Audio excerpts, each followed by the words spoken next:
is up YouTube, that's here, bringing you guys another VGC 2017 battle. We're going up against a Japanese guy who has a bit of an old school team. You can see he has Weavile Aerodactyl, which is like old school weed. I really like seeing it, you know, not every team has to have all new Pokemon in it. We also see a good Intimidator in Arcanine, which we haven't seen all that much, as well as Garchomp. So we're going to be starting things off with Lele Alakazam, tried and true so far, as well as Tapu Koko, because I feel that if I can get the Garchomp out of the way, Tapu Koko is probably going to be pretty good. And we're just going to bring the Gyarados. We're bringing two Pokemon that we don't bring all that often. No Butterfree, no Garchomp in this game. So we're just going to start this one off, get ready anyway, and hopefully show you guys some other ways to play with my team, because I've pretty much been showing you guys like Butterfree or Lele stuff. I mean, there's still a lot of Lele stuff in this game, but you know, there's a Gyarados in my team, right? So who knows, stuff could happen.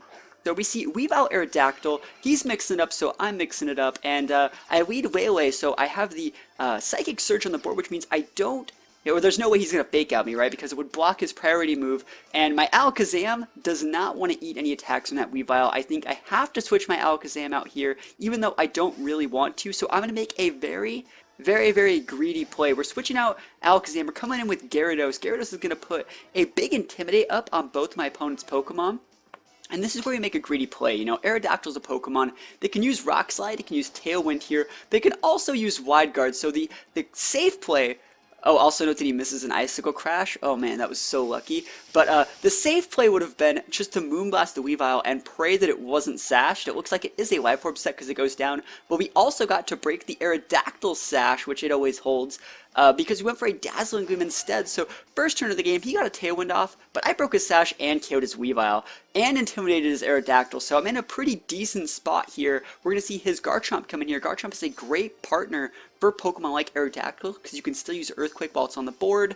And, well, I don't even know what happened here. Did he go for Rock Slide? Yeah, he went for the Rock Slide here. Definitely the correct play. It chunks my Gyarados quite a bit because, well, Aerodactyl is intimidated, Garchomp isn't. And then we get to hit with an Aqua Tail. And note that I'm using Aqua Tail over Waterfall. Only reason is I do not know where the TM for Waterfall is, and I haven't looked it up. And Gyarados learns Aqua Tail, so we're using Aqua Tail.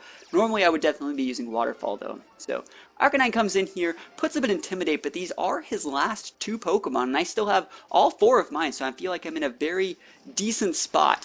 As we see Arcanine hit with that Extreme Speed, and I was very surprised to see that the Extreme Speed hits through my Psychic Terrain. I actually did not know that that worked like that. I thought Psychic Terrain blocked all priority moves, and I guess it only blocks like ones that are at +1. Ones that are +2, too good, they're too fast. So we're going to see his Garchomp pop a Tectonic Rage. It is the Ground Z move, and it is going to be enough to one-shot my Tapu Lele. Kinda sucks, feels bad, man, but you know, what are you really going to do? He went for a really good play, and there was nothing I could really do about it. So we're going to see my Gyarados retaliate back with an Aqua Tail on the Arcanine. I knew I wasn't going to get a KO, but I didn't want to just attack the Garchomp, because that would be falling for like rough skin damage, and I don't really want to deal with that. So remember, he hit me with a really big Z move last turn. We're going to try and pay him back in a couple turns. We're going for a double protect here, because remember, he still has a Tailwind up. He still has that Tailwind up. We're going to wait this one out, and since we see the Extreme Speed on the Arcanine here, the second one he went for, I'm thinking, remember, he's also in a Tailwind. He's using Extreme Speed in a Tailwind, and that makes me think that he's banded, because it also just did a ton of damage, so I'm going to think about that for later in the game. We're going to see his Garchomp pop a Protect, as well as another Extreme Speed from his Arcanine, enough to take up my Gyarados, which is the correct play. Sucks for Gyarados, but you know, I think Gyarados put in a little bit of work, took an Aerodactyl, put up some Intimidates, stood on the board for a very long time, which is exactly what I wanted to do. But our Alakazam is done taking this punishment. We're going to pop our Z-Power. It's the Shattering Psyche. Yeah, Shattered Psyche. It's going to be the Psychic Z-Move special attack.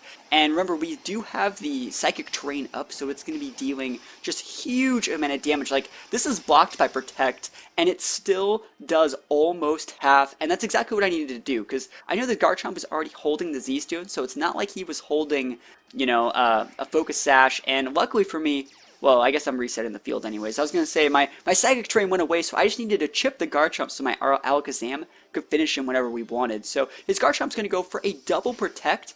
I think that is technically a double Protect. I don't know if your Protect, like, gets refreshed if you get broken by a Z move. But Garchomp got a Protect off, that's pretty cool. His Arcanine went for another extreme speed. I think it's like 4 or 5 in a row.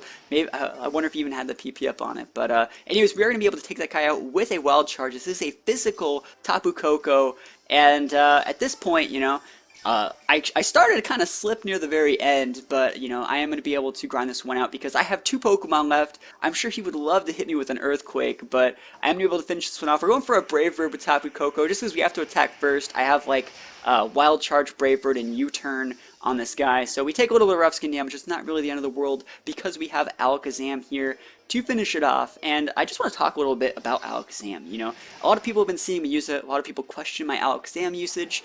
My Alakazam is actually supposed to be a Raichu. But in some situations, Alakazam is a lot better because it's faster than Pokemon like Garchomp. You saw in a battle I did a few videos ago, I just straight up popped the Shattered Psyche on a Garchomp turn 1 when he tried to hit my Alola, which with what I can assume is his Z move. So Garchomp being able to outspeed Alakazam being able to outspeed Pokemon like Garchomp is actually really cool, and I don't think I've seen anyone else really using Alakazam. So I just want to ask you guys, what do you guys think about Alakazam? Do you guys think it's a good Pokemon or a bad Pokemon? Do you guys think it just fits in this niche team, or do you guys think it has potential to just be a decent Pokemon in other teams as well? So leave a comment, guys. Let me know what you guys think about it, and I will see you guys next time. Peace out.